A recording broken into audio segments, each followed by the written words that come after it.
वो कौन लोग हैं जिन पर कभी भरोसा नहीं करना चाहिए? 3 लोग।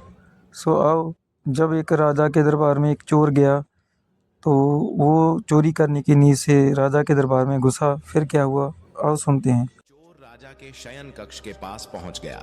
उसने धीरे से पर्दा हटाकर अंदर झांका और नजारा देखकर आश्चर्यचकित रह गया। उसने देखा कि राजा गहरी नींद में सो रहे हैं और उनकी रानी अर्धनग्न अवस्था में पलंग पर बैठी हुई है। रानी को जागता देख चोर के हाथ पांव फूल गए। वह एक तरफ दीवार से सटकर खड़ा हो गया और रानी के सो जाने का इंतजार करने लगा। थोड़ी देर बाद फिर उसने पर्दा हटाकर देखा कि रानी सोई हैं या नहीं, क्योंकि रानी सो जाए तो राजा के वस्त्र चुराए जाएं। लेकिन चोर ने देखा कि रानी अभी भी उसी तरह बैठी हुई थी। यह देखकर चोर ने सोचा, यहां तो बहुत मुश्किल है। वह वहां रखी हुई टेबल पर बैठने लगा। जैसे ही वह टेबल पर बैठा, उस पर रखी पानी की गिलास नीचे गिर गई। इस आवाज से राजा की नींद तो नहीं खुली, पर रानी तलवार लेकर बाहर आ गई और चोर की गर्दन पर तलवार रख दी। रानी बोली, कौन है तू और यहां किस लिए आया है? सच सच बता, वरना तेरा सिर धड़ से अलग कर दूंगी। चोर डर के मारे पसीने से लथपथ हो गया और हाथ जोड़कर गिड़गिड़ाता हुआ बोला, रानी साहिबा, मेरी जान बख्श दो। मैं एक गरीब चोर हूं और चोरी करने के उद्देश्य से ही यहां आया हूं। छोटी मोटी चोरी करके अपने परिवार का पालन पोषण करता हूं। अगर आपने मुझे मार दिया तो मेरे बच्चे अनाथ हो जाएंगे। मैं वचन देता हूं कि इस बार मुझे छोड़ दो। मैं कभी दोबारा राजमहल की तरफ मुड़कर भी नहीं देखूंगा। मेरे छोटे छोटे बच्चों पर रहम करो। रानी को उस पर दया आई और उसने कहा, सुनो, मैं तुम्हें एक शर्त पर छोड़ सकती हूं। मैं इस समय काम से पीड़ित हूं। यदि तुम मेरे साथ समागम करोगे तो मैं तुम्हें यहां से जाने दूंगी, वरना एक ही झटके में तुम्हारा सिर काट दूंगी। रानी की यह अनोखी शर्त सुनकर चोर और भी ज्यादा घबरा गया। उसने कहा, रानी साहिबा, यह आप क्या कह रही हो? मैं तो एक साधारण चोर हूं और आप इतने बड़े राज्य की महारानी हैं। मेरी क्या औकात है कि मैं आपके साथ ऐसा करूं? मेरे लिए तो यह सोचना भी बहुत बड़ा पाप है। रानी ने कहा, मैं कुछ नहीं सुनना चाहती। अगर तुम्हें अपनी जान प्यारी है तो जैसा कहती हूं वैसा ही करो, वरना मरने के लिए तैयार हो जाओ। रानी का ऐसा प्रस्ताव सुनकर चोर की जान हलक में अटक गई। वह सोचने लगा, आज मैं बहुत बड़ी मुसीबत में फंस गया हूं। अगर रानी की बात नहीं मानी तो भी मारा जाऊंगा और मान ली तो भी मारा जाऊंगा। चोर बहुत बड़ी दुविधा में पड़ गया कि आखिर क्या करूं। अंत में उसने रानी के साथ समागम करने की बात को स्वीकार कर लिया और बोला, रानी साहिबा, मुझे 5 मिनट का समय दे दो। मुझे बहुत जोर से लघु शंका लगी है। पहले मुझे लघु शंका से निवृत्त होने दो, उसके बाद आप जैसा कहोगी मैं वैसा ही करने के लिए तैयार हूं। रानी ने तुरंत तलवार के इशारे से शौचालय की तरफ इशारा कर दिया और चोर उस दिशा में चल पड़ा। रानी वहीं खड़ी होकर उसके लौटने का इंतजार करने लगी। चोर ने इस बीच रानी की नजर से बचकर वहां से भागने की कोशिश की। भागते भागते जब वह द्वार पर पहुंचा तो द्वार पर तैनात सैनिक ने उसे पकड़ लिया और उससे पूछताछ करने लगा। चोर डर से कांपता हुआ सच सच बताने लगा, मैं एक चोर हूं और राजमहल में चोरी करने आया था, लेकिन रानी ने मुझे पकड़ लिया और छोड़ने के बदले एक शर्त रखी थी कि मैं उसके साथ समागम करूं। इसलिए मैं लघु शंका का बहाना बनाकर वहां से भाग आया। सैनिक ने कहा, देख भाई, मैं तुझे एक शर्त पर जाने दूंगा। तुम्हें पुनः रानी के पास लौटकर जाना होगा और कहना होगा कि तुम उसके साथ समागम करने के लिए तैयार हो, लेकिन उससे पहले तुम्हें अपने हाथों से राजा को मारना होगा। सैनिक की यह शर्त सुनकर चोर के पांव तले जमीन खिसक गई। उसने सोचा, अब तो मौत निश्चित है। अगर मैंने रानी से यह बात कही तो रानी मेरा सिर काट देगी। मजबूरी में चोर वापस रानी के पास गया और बोला, रानी साहिबा, मैं आपके साथ संबंध तो बना लूंगा, लेकिन मुझे एक बात का डर है कि अगर उस समय राजा साहब जाग गए तो ना आप बचेंगी और ना मैं। राजा साहब हम दोनों को मार डालेंगे। इसलिए आपको एक काम करना होगा। आप अपने हाथ से राजा का सिर काट दीजिए, फिर हम निडर हो जाएंगे। अगर आप इतना कर सकें तो मुझे आपकी शर्त मंजूर है, वरना मैं आपके हाथों मरना उचित समझूंगा। आप मुझे मार दीजिए। काम के वशीभूत रानी चोर से कहने लगी, ठहरो, यह कौन सी बड़ी बात है? मैं अभी राजा साहब को मौत के घाट उतार देती हूं। इतना कहकर रानी ने दोनों हाथों से तलवार पकड़ी और सोए हुए अपने पति का सिर काट दिया। जब रानी ने राजा का सिर काट दिया तो सारा कमरा खून से लथपथ हो गया और राजा के खून से रानी भी भीग गई। वह भयानक दृश्य देखकर रानी बेहोश होकर गिर पड़ी और उसी समय चोर वहां से फरार हो गया। सुबह राजमहल में शोर मच गया कि कोई राजा साहब को मार गया, मगर राजा को मारने वाले का कोई पता नहीं चल पा रहा था। सब लोग बड़े आश्चर्य में थे कि राजा को सोते हुए किसी ने मार डाला।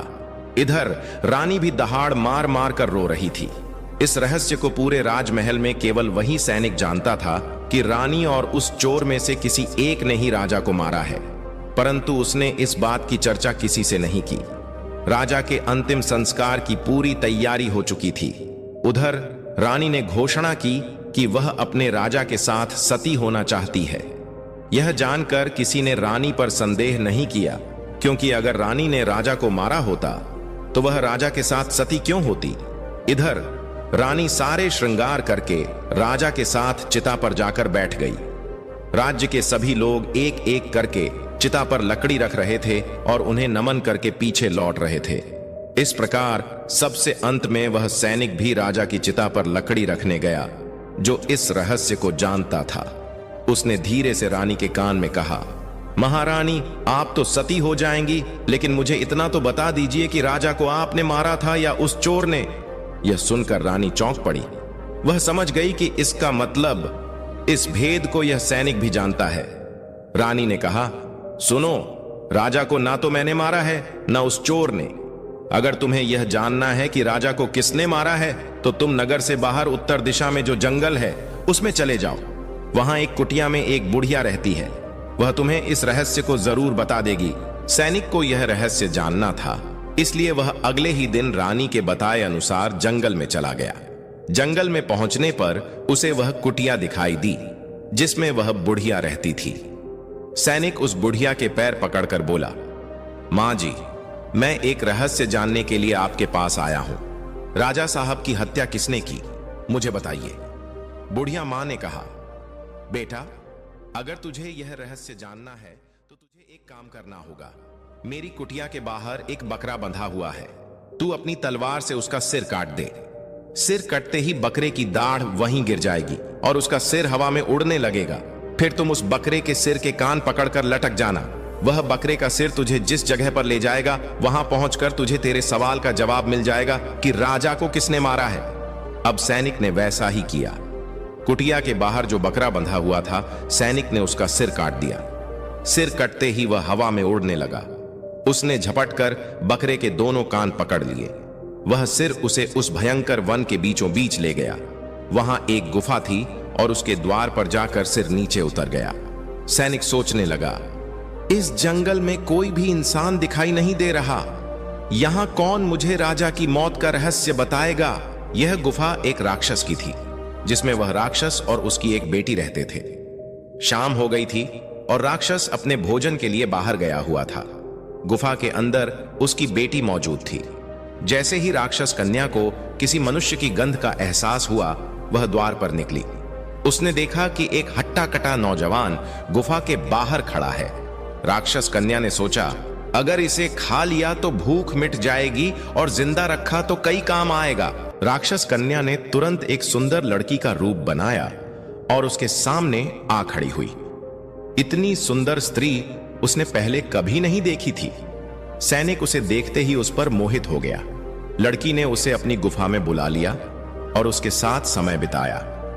जब राक्षस के लौटने का समय हुआ तो लड़की ने उसे मक्खी बनाकर दीवार पर चिपका दिया। राक्षस आया और बेटी से पूछा, बेटी, मुझे मनुष्य की गंध आ रही है, कोई इंसान हमारी गुफा में घुस आया है क्या? बेटी ने बहाना बनाते हुए कहा, पिताजी, कैसी बातें कर रहे हैं? हमारे होते हुए कौन यहां आने की हिम्मत करेगा?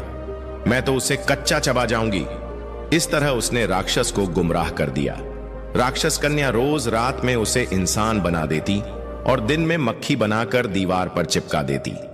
कई दिन बीत गए और अब सैनिक को अपने परिवार की याद सताने लगी, लेकिन वह राक्षस कन्या के चंगुल से निकल नहीं पा रहा था। एक दिन उसे मौका मिल गया और वह रात में वहां से भाग निकला। भागते भागते कई दिनों बाद वह अपने नगर पहुंच गया। अपने घर पहुंचकर उसे बहुत खुशी हुई। अपने बच्चों से मिलकर वह बहुत प्रसन्न हुआ। वह सोचने लगा, अच्छा हुआ जो मैं वहां से चला आया, ना जाने कब तक वह मुझे मक्खी बनाकर वहां रखती। इस तरह उस सैनिक के अपने घर पर रहते हुए काफी दिन बीत गए। एक दिन उसे फिर उस लड़की की याद आई। अब तो दिन रात वह उसके ख्यालों में खोया रहता।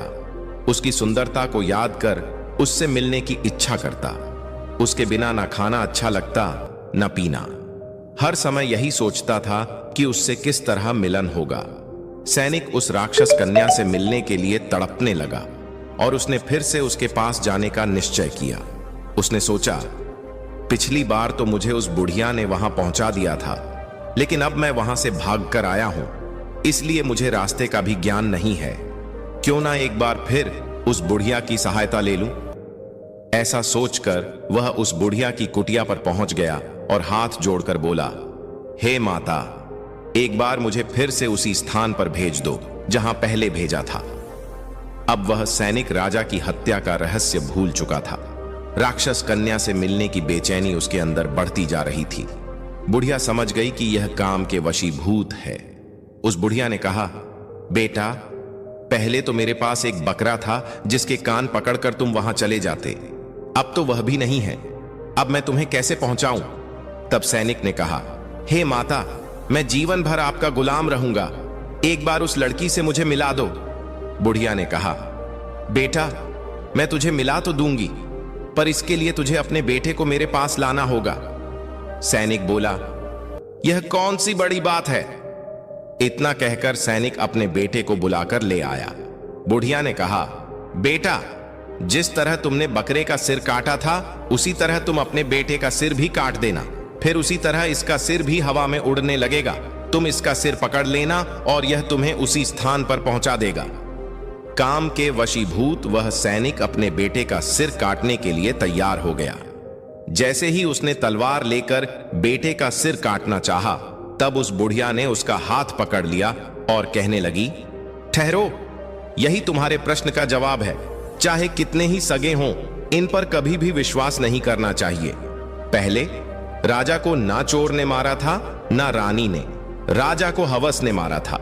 जिस तरह काम वासना में अंधा होकर तुम अपने बेटे को मारने के लिए तैयार हो गए, उसी हवस के वशीभूत होकर मनुष्य अंधा हो जाता है और गलत से गलत काम भी कर जाता है। दूसरा, में अंधा होकर तुम अपने बेटे को मारने के लिए तैयार हो गए, उसी हवस के वशीभूत होकर मनुष्य अंधा हो जाता है और गलत से गलत काम भी कर जाता है। दूसरा, धन के लालच में आकर कोई भी किसी को मार डालता है। और तीसरा, क्रोधी व्यक्ति क्रोध में अंधा होकर सब कुछ भूल जाता है और वह सब कर डालता है जिससे जीवन भर उसे पछताना पड़ता है। क्रोध में उसकी बुद्धि विवेकहीन हो जाती है और वह अपना पराया कुछ नहीं देख पाता। इन तीनों से हमेशा बचकर रहना चाहिए, अन्यथा जीवन भर पछताना पड़ता है। मित्रों,